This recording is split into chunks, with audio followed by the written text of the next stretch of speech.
चलिए सभी विद्यार्थी गणों को बहुत बहुत आशीर्वाद और क्या शुभकामनाएं। अब तो एग्ज़ाम का दिन आपको क्या है, आपको बहुत ही नज़दीक आ गया है, तो प्रिपरेशन आपको ढंग से होनी चाहिए। अब मेहनत करनी चाहिए क्योंकि बहुत कम समय बचा है आप लोग के लिए। तो चलिए आज का रिवाइज क्लास आपको शुरू करते हैं। हम लोग कुछ रिवाइज कराते हैं। एक आपको क्या क्वेश्चन लेते हैं,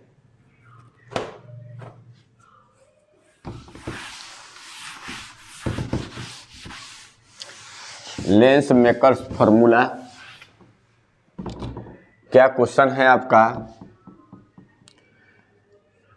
पहला आपको डेराइव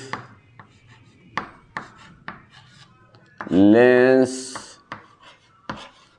मेकर फार्मूला।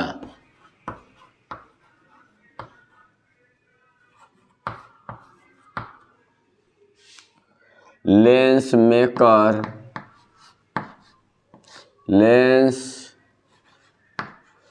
मेकर सूत्र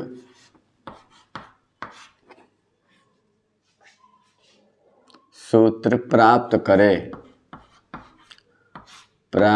करे और prove that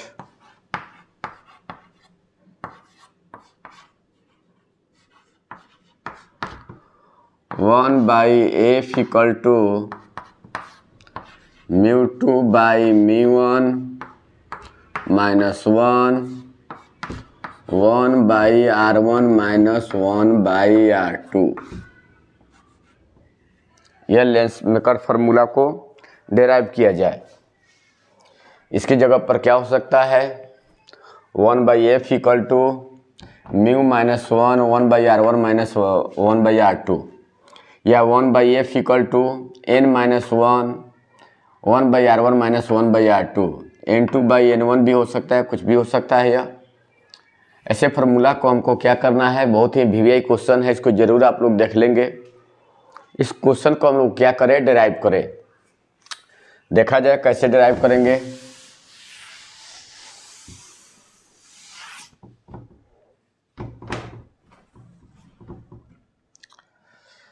first of all हम लोग क्या आपको एक lens maker lens convex lens by convex lens या कॉन्वेक्स लेंस हम लोग ड्रॉ कर लेंगे। इसमें क्या लेंगे, एक ऑब्जेक्ट, यह ऑब्जेक्ट है, सरफेस का नाम हम लोग क्या कर दिया जाए, नेमिंग कर दिया जाए A B C A D C. यहाँ पर कोई ऑब्जेक्ट है, इसे रे हमने क्या किया, आपको इंसिडेंट कराया। फिर यह मीडियम कोई म्यू है जो म्यू टू मान लेते हैं, म्यू वन एक मीडियम है, दोनों तरफ म्यू वन मीडियम है। सपोज किया जाए लेंस को पानी में डुबा दिए तो चारों ओर पानी हो जाएगा, हवा में रखेंगे तो हवा रहेगा, किसी वायल में डुबो देंगे लेंस को तो वायल हो जाएगा मीडियम। तो ये मीडियम का रिफ्रैक्टिव इंडेक्स है, यह लेंस का रिफ्रैक्टिव इंडेक्स है। यह मीडियम का अपवर्तनांक है, यह लेंस का अपवर्तनांक है। हमने यहाँ से रे ऑफ लाइट को इंसिडेंट कराया तो आपको पता है यह लाइट आपको क्या होगा, रे ऑफ लाइट किस में से किस में जाएगी, यह आपको म्यू वन से म्यू टू में, तो निश्चित रूप से उसमें कुछ बेंडिंग हो जाएगा। सपोज किया जाए स्लाइटली बेंडिंग कर दीजिए, तो इसको बैकवर्ड डायरेक्शन में प्रोड्यूस करें हम लोग, तो उसका इमेज कहाँ बन जाएगा, ओ का I1 पर, और यह कन्वर्ज होकर फिर आपको फाइनल इमेज कहाँ बना दिया, आपको आई पर। आप चाहे तो इसको थोड़ा सा भी ऐसे नीचे की ओर भी बना सकते हैं, फिर आपको और कन्वर्ज करेगा तो ये और नीचे आएगा, ऐसे भी बना सकते हैं, कोई दिक्कत नहीं है। हमको पता है यहाँ ऑब्जेक्ट है, तो यह ऑब्जेक्ट डिस्टेंस u से रिप्रेजेंट करते हैं। यह फर्स्ट सरफेस यानी का सरफेस ए बी सी के द्वारा वो ऑब्जेक्ट का इमेज I1 हुआ, तो ये हम लोग क्या V1, अब फाइनल इमेज हमारा क्या हो गया, V हो गया। फाइनल इमेज भी। ठीक है प्यारे बच्चों, प्रिय विद्यार्थीगण, तो इसको हम लोग क्या करें, इसको सोल्व किया जाए। समझ में आ गया होगा आप लोग को। यह मैंने क्या किया आपको, फॉर द स्फेरिकल सरफेस क्या लिए, फॉर द स्फेरिकल सरफेस,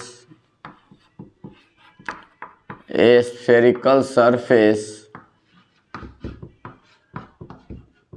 किसके लिए लिया जाए, ए बी सी गोलीय सतह, गोलीय सतह ए बी सी के लिए। तो कल हम लोग डिराइव किए थे रिफ्रैक्शन एट स्फेरिकल सरफेस। क्या प्यारे विद्यार्थीगण, हमारे प्यारे विद्यार्थीगण को समझ में आ रहा होगा क्या कि स्फेरिकल सरफेस के लिए हमने क्या लिया था। आपको रिफ्रैक्शन एट स्फेरिकल सरफेस का फार्मूला आप लोगों को पढ़ाए थे, याद होगा, μ2 बाई भी minus μ1 by u equal to μ2 minus μ1 by r. ठीक है, तो आपको पता है रे ऑफ लाइट μ1 से μ2 में जा रहा है, तो पहला फर्स्ट मीडियम μ1 है, सेकेंड आपका μ2 है। तो μ2, यह इमेज वो ऑब्जेक्ट का इमेज कहाँ बनाया है, I1 पर, तो μ2 बाई V1, क्योंकि ओ का इमेज I1 पर बना है। μ2 by V1 minus μ1 by u equal to कितना हो जाएगा, μ2 माइनस μ1 बाई R1। यह मेरा फर्स्ट इक्वेशन हो गया। फिर हम लोग का कौन सा सरफेस लेंगे, ADC सरफेस। क्या लेंगे बोलिए, ADC सरफेस। तो फॉर द सरफेस किसके लिए लिया जाए, फिर लिखा जाए वैसा ही, इसको अलग लिख देते हैं। मेरा क्या था, μ2 by V1 minus μ1 by u equal to μ2 minus μ1 by R1 मेरा इक्वेशन आया था। इसको इक्वेशन हमने फर्स्ट मान लिया था। अब फिर क्या लिखिए, for the spherical surface, spherical surface किसके लिए लिया जाए, ADC, ADC, ADC, ADC गोलीय सतह के लिए, गोलीय सतह के लिए, ADC गोलीय सतह के लिए, ADC के लिए। तो ADC के लिए फर्स्ट मीडियम मेरा μ2 है, सेकेंड मीडियम μ1 है। फर्स्ट मीडियम μ2 है, सेकेंड मीडियम μ1 है। तो क्या है, μ2 से μ1 में जा रहा है, तो क्या लिखेंगे इसके लिए। तो आपको पता है ADC सरफेस क्या किया, ABC सरफेस वो ऑब्जेक्ट का इमेज I1 पर बनाया है और ADC I1 का इमेज I पर बनाया। तो I1 का इमेज I पर बनाया है, तो I1 ऑब्जेक्ट है, I इमेज हो गया। तो क्या रखेंगे यहाँ पर, सेकेंड मीडियम मेरा μ1 है, तो μ1 I1 ऑब्जेक्ट है, I इमेज है, तो μ1 बाई V होता है, तो V ही है, माइनस, क्योंकि देखिए μ2 से μ1 फर्स्ट है, μ2 सेकेंड है μ1, तो μ2 बाई V होता है, तो μ1 बाई यहाँ यह हो जाएगा।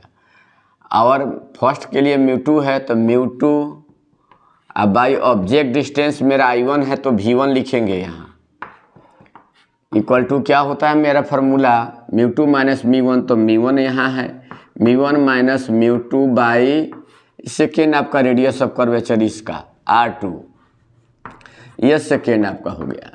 और दोनों क्या है, कंबाइन करके, दोनों को कॉम्बिनेशन करके तब हमने फाइनल इमेज बनाया है। इसलिए दोनों को हम लोग क्या करेंगे, ऐड कर देंगे। दोनों इक्वेशन को हम लोग क्या करेंगे, ऐड करेंगे, तो फाइनल इमेज मेरा बना। Adding equation, adding equation 1 and 2, समीकरण 1 एवं 2 को जोड़ने पर यह बुझा जाएगा, आपको लग जाएगा यह जोड़ने पर, इतना तो हो जाना चाहिए क्या जी। तो ऐड किया जाए μ2 by V1 minus μ1 by U plus μ1 by V minus μ2 by V1 equal to क्या लिखे, μ2 minus μ1 by R1 plus μ1 minus μ2 by R2। यह इसको लेफ्ट हैंड साइड लेफ्ट में, राइट हैंड साइड राइट में हमने क्या किया है, उसको ऐड किया है। लेफ्ट हैंड साइड को लेफ्ट में, राइट हैंड साइड को राइट में हमने ऐड किया है। ठीक है, तो आपको देखिए यहाँ पर एक यह प्लस में है, एक माइनस में है, तो दोनों एक दूसरे को क्या कर देगा, कैंसिल कर देगा। यहाँ पर हम लोग क्या लिख सकते हैं बोलेंगे, पहले प्लस वाला को लिखा जाए μ1 by V minus μ1 by U। आप इसको क्या लिखेंगे, μ2 माइनस μ1 बाई R1। अब देखिए μ2 बाई μ1 करने के लिए इसमें माइनस कर दिया जाए, प्लस है तो माइनस करेंगे तो ये उलट जाएगा, ये माइनस वाला प्लस हो जाएगा, प्लस वाला माइनस, यानी μ2 माइनस μ1 बाई R2 हो जाएगा। तो हम लोग क्या करें, μ1 दोनों में कॉमन है तो μ1 हम लोग कॉमन कर ले, 1 by V minus 1 by U। चलिए हम लोग क्या करें, μ2 माइनस μ1 को कॉमन कर ले, दोनों में कॉमन हो गया। देखिए μ2 माइनस μ1, μ2 माइनस μ1, तो मेरा क्या बचा, 1 by R1 minus 1 by R2।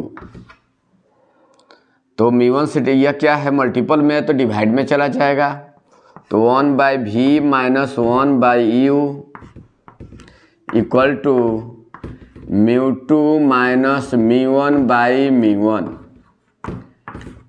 1 by R1 minus 1 by R2। तो हम लोग क्या करें, तो आपको पता है फोकल लेंथ निकालना है। तो फोकल लेंथ किसे कहते हैं, जब हम लोग किसी भी ऑब्जेक्ट को कहाँ रखते हैं, इन्फिनिटी पर। किसी भी ऑब्जेक्ट को इन्फिनिटी पर रखा जाता है तो इमेज कहाँ बनता है, फोकस पर। किसी भी ऑब्जेक्ट को कहाँ रखें, इन्फिनिटी पर, तो उसका इमेज कहाँ बनेगा, फोकस पर। If U equal to infinity, V equal to क्या हो जाएगा, F। तो V के जगह पर हम लोग क्या लिखेंगे, 1 बाई F, U के जगह पर इन्फिनिटी। तो यह क्या लिखेंगे, अलग अलग इसको सेपरेट कर सकते हैं, μ2 बाई μ1 माइनस μ1 बाई μ1, तो 1 हो जाएगा। इसको सेपरेट कीजिए, μ2 बाई μ1 माइनस μ1 बाई μ1, तो μ1 बाई μ1 क्या 1 हो जाएगा। क्या लिखेंगे, 1 by R1 minus 1 by R2। 1 by infinity क्या हो जाएगा, 0, तो 1 बाई F इक्वल टू क्या हो जाएगा, मेरा फार्मूला बोलेंगे μ2 बाई μ1 माइनस 1 और 1 by R1 minus 1 by R2। इस तरह से मेरा लेंस मेकर फार्मूला इसको कहते हैं, यह प्रूफ हो जाएगा। अब इसके जगह पर तरह तरह का आपका यूज कर लेता है, क्या यूज कर लेता है, μ2 लेंस का था तो कभी क्या μ2 इफ अगर यहाँ पर लिख दे μ2 इक्वल टू n चाहे म्यू, और ईयर को मान ले, मीडियम को ईयर मान ले, तो मेरा फार्मूला क्या बन जाएगा, 1 बाई F इक्वल टू μ2 के जगह पर म्यू और μ1 के जगह पर 1, तो mu minus 1 by R1 minus 1 by R2। इस तरह से मेरा यह फार्मूला आपको प्रूफ हो जाएगा। अब जिस वे से पूछे उस वे से आपको क्या करना होगा, प्रूफ करना पड़ेगा। ठीक है, तो इस तरह से यह क्वेश्चन पूछा जाता है। ऐसे क्वेश्चन को आप आसानी से सोल्व कर सकते हैं। ठीक है, तो आप इसको क्या करेंगे, रिवाइज कर लेंगे। बहुत VVI क्वेश्चन है आपको यह। एक और आपको क्वेश्चन आपको डिराइव किया जाए, प्रूव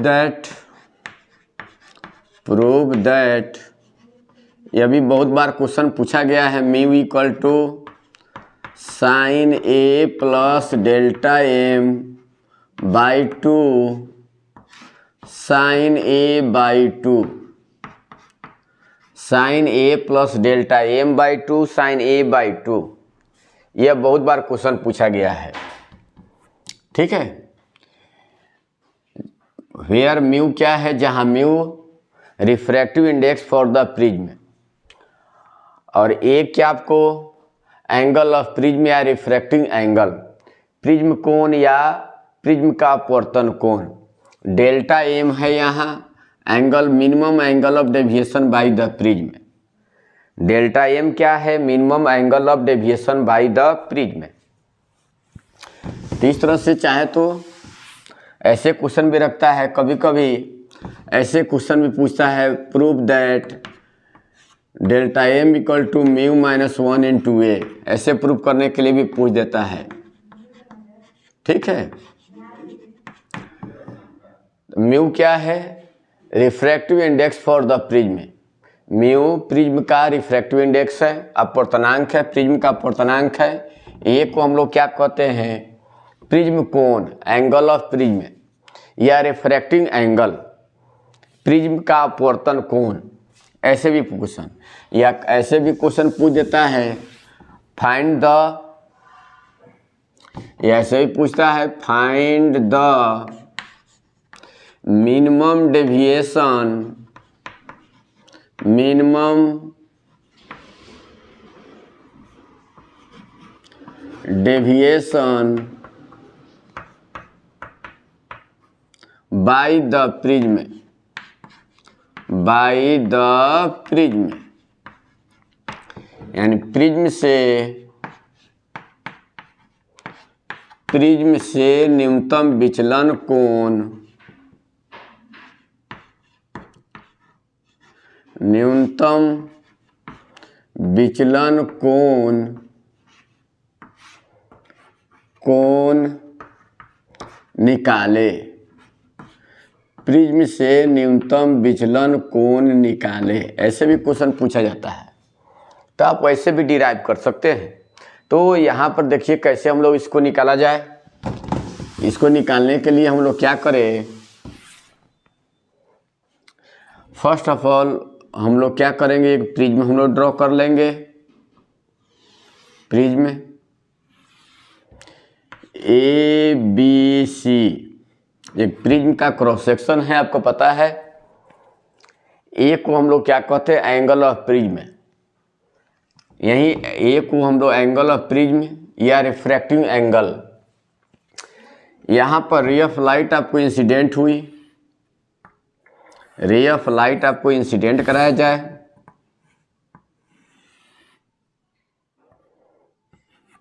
यहाँ पर नॉर्मल हम लोग ड्रॉ करें। आपको पता है यह आपको कौन सा rare medium to denser medium में आपको क्या कर रही है, रे ऑफ लाइट आपको goes from rare medium to denser medium. Prism आपको पता है डेंसर मीडियम से बना होता है, ग्लास से बना होता है, और चारों ओर इसके हो सकता है मीडियम भी रख सकता है, लेकिन ये आपको एयर मानते हैं मेनली। इसमें जो है ओवरऑल इसको हम लोग क्या माना जाता है, हम लोग क्या इसको रेयर मीडियम मानते हैं। रेयर मीडियम इसको तो 1 जनरली लेते हैं, तो रेयर मीडियम से डेंसर मीडियम में जाएगी तो टुवर्ड्स द नॉर्मल बेंड कर जाएगी ऐसे। फिर यहाँ पर हम लोग क्या करते हैं, एक नॉर्मल ड्रॉ करते हैं। तो यहाँ से आपको डेंसर से रेयर में जाती है तो away from the normal, normal है तो इससे दूर जाएगी ऐसे। तो हमारा अगर मानते हैं प्रिज्म नहीं होता तो रे ऑफ लाइट आपको सीधे जाती है ऐसे, लेकिन प्रिज्म के प्रेजेंस के कारण मेरा रे यहाँ से ओ से यह सरफेस ओपी वाला लाइन को क्या PQ डायरेक्शन में कर दिया, Q से फिर QR डायरेक्शन में कर दिया। फाइनली रे मेरा ऐसे निकलेगा। अगर यह प्रिज्म नहीं रहती तो यह रे सीधे जाती है ऐसे, लेकिन प्रिज्म के प्रेजेंस के कारण फाइनल रे मेरा निकलेगा QR डायरेक्शन में, जिसको बैकवर्ड डायरेक्शन में प्रोड्यूस करेंगे तो यह जाकर कहाँ पर ये एम पॉइंट पर आपको क्या करेगा, इंटरसेक्ट करेगा। इसको कहते हैं एंगल ऑफ इंसिडेंस आई या एंगल ऑफ रिफ्रैक्शन आर। इसको उल्टा यहाँ पर रिट्रेस करता है, इसलिए आर डैश मानते हैं हम लोग। एंगल ऑफ इमरजेंस को आई डैश मान लिया जाता है। यही यहाँ पर एंगल ऑफ डेविएशन डेल्टा दिखाएगा।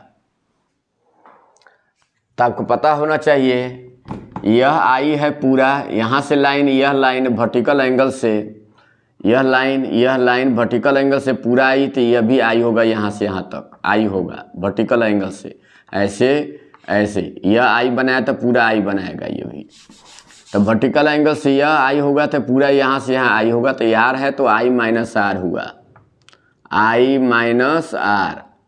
यह आई डैश है तो यहाँ बताओ यह क्या हो गया, यह लाइन और यह लाइन। आई डैश है तो पूरा यहाँ से यहाँ आई डैश हो गया। ये आर डैश है तो I dash minus R dash कितना हो गया बोलो, I dash minus R dash, R dash. तो हम लोग कौन सा, यह एक्सटीरियर एंगल हो गया। इस ट्रायंगल के लिए लिया जाए एम पी क्यू में, in triangle M P Q. तो बाहर एंगल बना है तो इस sum of the interior angle के बराबर होता है डेल्टा। डेल्टा इक्वल टू क्या लिखोगे, आई माइनस आर प्लस यहाँ पर I dash minus R dash. यह हुआ आपका, जिसको सीरियली अरेंज करके लिखे हम लोग। तो i plus I dash minus r plus are dash. इसको इक्वेशन क्या मान लिया जाए, यह आई है अलग है, इसको इक्वेशन हम लोग 1 मान ले, इक्वेशन 1 मान ले। अब इसी को सिंप्लीफाई करेंगे, ज्योमेट्रिकल आपको मेथड के द्वारा इसको सिंप्लीफाई करेंगे। इसको मान लिया जाए एन, चलिए एस मान लेते हैं। तो in triangle P s q में लिया जाए, इन ट्रायंगल किस में लेते हैं, P s Q, triangle P s Q. तो यह तीनों एंगल का सम 180 होता है। तो r plus are dash angle s equal to 180। तो r plus are dash equal to क्या होगा, 180 माइनस एंगल एस। फिर in quadrilateral a p s q में लिया जाए, in quadrilateral a p s q, a p s q. जितने भी आपको 4 एंगल्स का सम 360 होता है। तो एंगल ए ये पूरा, यह नॉर्मल है पूरा, यहाँ से यहाँ 90 है, पूरा नॉर्मल है 90 है, पूरा यहाँ 90 है, 90 नॉर्मल हमने ड्रॉ किया यह वाला। यह एंगल एस, फिर पूरा यह 90 है, 90, चारों एंगल का सम क्या होगा 360 होगा। तो 90 90 क्या 180 हुआ। तो यहाँ पर हम लोग क्या लिख सकते हैं, तो एंगल ए और प्लस एंगल एस, 90 90 180 इधर जाकर 360 में से 180 चला जाएगा, 90 90 180 360 में से उधर चला जाएगा। तो मेरा क्या हो गया 180 हो जाएगा। तो एंगल ए इक्वल टू क्या लिखेंगे 180 माइनस एंगल एस। तो इसे कंपेरिजन किया जाए, इसको थर्ड माना जाए, सेकेंड माना जाए और इसको थर्ड माने हम लोग। तो आप ये देखिए from equation second and third से राइट हैंड साइड सेम है तो लेफ्ट हैंड साइड भी सेम होगा। देखिए राइट हैंड साइड में आपका, राइट हैंड साइड में 180 minus angle S, 180 minus angle S. तो लेफ्ट हैंड साइड भी R plus are dash angle A की इक्वल हो जाएगा। तो हम लोग क्या लिख सकते हैं, बोलेंगे from equation second and third. तो कितना हो जाएगा आपको,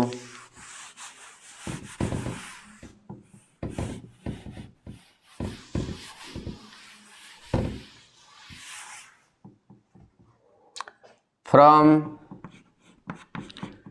इक्वेशन सेकेंड एंड थर्ड, तो क्या हो जाएगा, तो R plus R dash equal to angle A. देख लीजिए उसमें वीडियो में पीछे बैक करके आप देख सकते हैं। सेकेंड एंड थर्ड का राइट हैंड साइड सेम है तो लेफ्ट हैंड साइड भी सेम होगा। तो हम लोग क्या करें, जहाँ R प्लस R डैश है वहाँ पर क्या पुट कर देंगे, तो angle of deviation by the prism, angle of deviation by the prism, bye the prism, prism के द्वारा, प्रिज्म के द्वारा विचलन कोण, विचलन कोण कितना हो जाएगा, तो बोलेंगे delta equal to I plus I dash, R plus are dash के जगह पर एंगल क्या होगा ए। तो इस तरह से हम लोग क्या देखे, angle of deviation by the prism. अब आपको पता होना चाहिए मिनिमम डेविएशन के लिए पढ़ाए हुए हैं कंडीशन, यह प्रूव भी किए हैं, तो केवल एग्जाम में उतना अभी डिस्कस करने की कोई आवश्यकता नहीं है, केवल डायरेक्ट आप लोग लिख लीजिएगा for minimum deviation, for minimum deviation, न्यूनतम विचलन के लिए, न्यूनतम विचलन के लिए क्या होता है, i equal to i dash and r equal to r dash equal होता है।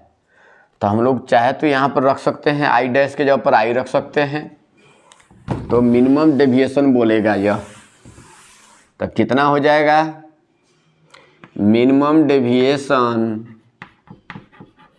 Minimum deviation by the prism, bye the prism, prism के द्वारा, प्रिज्म के द्वारा न्यूनतम विचलन,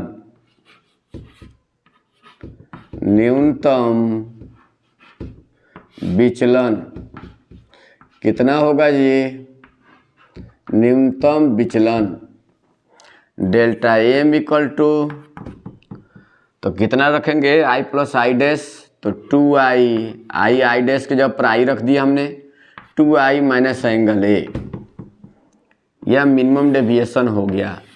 यह भी प्रूव करने के लिए कभी कभी पूछा जाता है। हमने निकाला था r plus are dash equal to angle A, तो r डैश के जगह पर r रखे, तो r क्या होगा, 2r equal to angle A, तो r equal to angle A by 2। तो इस तरह से r का वैल्यू निकाले तो हम लोग क्या लिख सकते हैं, इसको इधर करें तो हम लोग क्या, delta M plus angle A equal to 2i, तो i equal to delta M plus angle A by 2। तो इस तरह से i का वैल्यू, r का वैल्यू हम लोगों ने निकाला। अब आपको पता है स्नेल्स लॉ से, स्नेल्स लॉ से क्या, ये प्रिज्म हम लोग from Snell's law, from Snell's law कितना हो गया बोलिए, sine I upon sine R equal to क्या होता है, mu 2 by mu 1। Sine I के जगह पर हम लोग क्या लिखे, delta M plus angle A by 2, और साइन आर के जगह पर साइन एंगल A/2 म्यू2 प्रिज्म का है और मीडियम के लिए 1। तो इस तरह से हम लोग क्या प्रूव किए,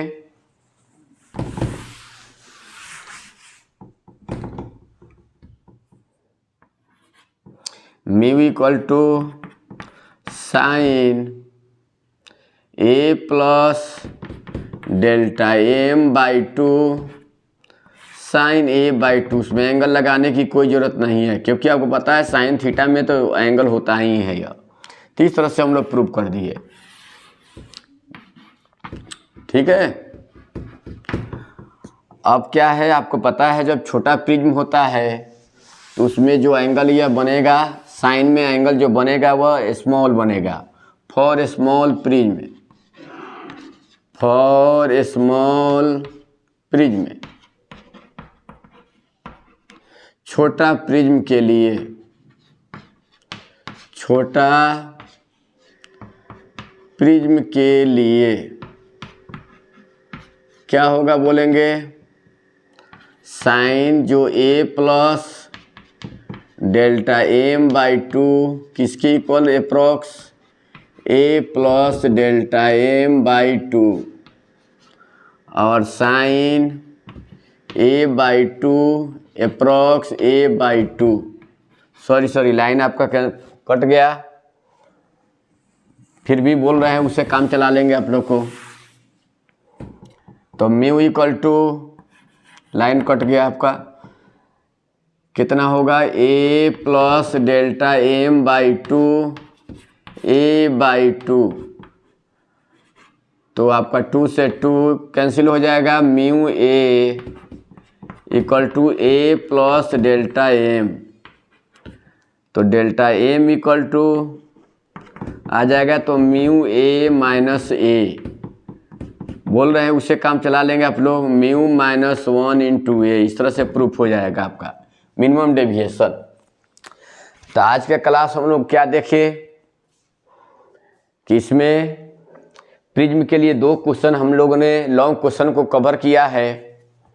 तो इस क्वेश्चन को हम लोग क्या करेंगे, बारीकी से आप लोग अध्ययन करेंगे और क्या आपको बार बार इसको क्या करेंगे, पहले लिखेंगे, रिवाइज करेंगे, जिससे कि क्वेश्चन को लिखा जाए। ज़्यादा क्वेश्चन पढ़ने की कोई आवश्यकता नहीं है, जितना आपसे हो सके उतना ही काम सोचिए।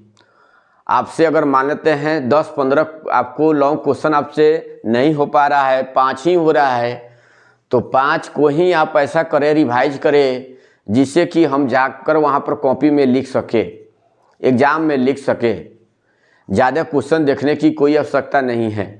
ऐसा करें कि जितना आपसे संभव हो पाए। अब आगे फर्दर आपको ज़्यादा देखने की ज़रूरत नहीं है, हम लोग रिवाइज क्लास करा रहे हैं, जिससे कि बार बार आपको रिवाइज कराने से एक लगेगा कि आप लोग को किया कि हमारे सर हमारे नज़दीक में हैं, समीप में बैठे हुए हैं और इसको बार बार इसको याद करा रहे हैं। अब यह रिवाइज करने की आवश्यकता है। फर्दर आपको नेक्स्ट प्लानिंग करके नेक्स्ट या क्वेश्चन को याद करने की कोई ज़रूरत नहीं है। अगर आप यह देखेंगे इस तरह से, बहुत सारा आपको वीडियो भरा पड़ा है आपको सोशल मीडिया पर, तो आप क्या हो जाएंगे, दिग्भ्रमित हो जाएंगे, आप यह मिसकॉन्सेप्शन में पड़ जाएंगे। तो उससे वंचित रखने के लिए आपको क्या करें, जितना आपने पढ़ा है उतना को स्टोर करें, उतना को बार बार रिवाइज करें, जिससे कि आप एग्ज़ाम में उसको अच्छी तरीक़ा से आप लिख सके। चलिए आज का वीडियो यहीं तक रहने देते हैं, तब तक के लिए आप लोग को बहुत बहुत धन्यवाद।